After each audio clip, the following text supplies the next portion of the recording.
À la date du 8 mai 2025, aux environs de 16 h, suite à l'exploitation d'une information faisant état d'une bande de malfaiteurs qui s'activait dans le vol de bétail opérant dans la région de Louga et Saint-Louis, les éléments de la brigade de recherche, après un long travail d'infiltration, de recoupement, de surveillance et de filature qui a duré 4 mois, ont procédé à l'interpellation de 8 individus au quartier Diamaguène-Sor, près de la station d'épuration de l'ONAS.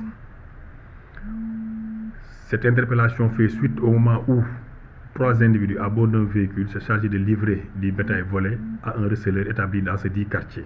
Ces individus, lors de leur interpellation, avec le cheptel volé, aussitôt, le modus operandi consistait à ce que des individus s'étaient chargés de voler du bétail en provenance de la région de Louga, et Louga du moins, et venaient les écouler au niveau de Saint-Louis.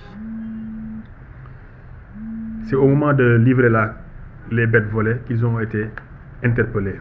Une perquisition a aussitôt été faite dans le domicile du receleur, et la perquisition a permis de mettre la main sur un cheptel composé de 54 bêtes, composé de chèvres, de bœufs au nombre de 9, de 23 caprins, de 13 béliers, 7 agneaux et 2 cabrits.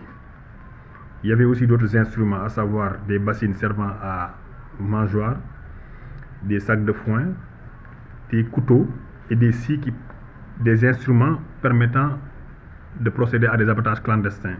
5 pots de petits ruminants fraîchement dépecés et de pots de bovines fraîchement dépecés aussi ont été retrouvés sur les lieux, ainsi que des crochets pour abattoir. S'y ajoutent 2 pélicans qui constituent des espèces protégées. Tout ce cheptel-là a été consigné au poste pour être éventuellement restitué à leurs éventuels propriétaires, qui sont en train de se présenter d'ailleurs au fur et à mesure avec leurs déclarations. Pour ce qui est des pélicans, ils ont été mis à la disposition de l'inspecteur régional de forêt pour être remis dans leur état naturel. Pour cela, nous invitons toujours les populations à s'activer toujours dans le partage d'informations au niveau des services de police, parce que ce réseau d'abattage clandestin était connu des populations, mais ils n'avaient pas porté ça à notre connaissance. Il a fallu un long travail de filature et d'investigation des informations qu'on a reçues qui nous a permis de démanteler ce réseau.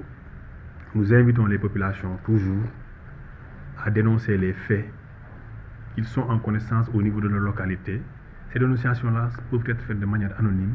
Ils peuvent même venir au niveau du bureau, voir le chef de service et lui en parler discrètement, et des mesures seront prises pour annuler tout fléau ou un fait qui constitue une gangrène pour la société.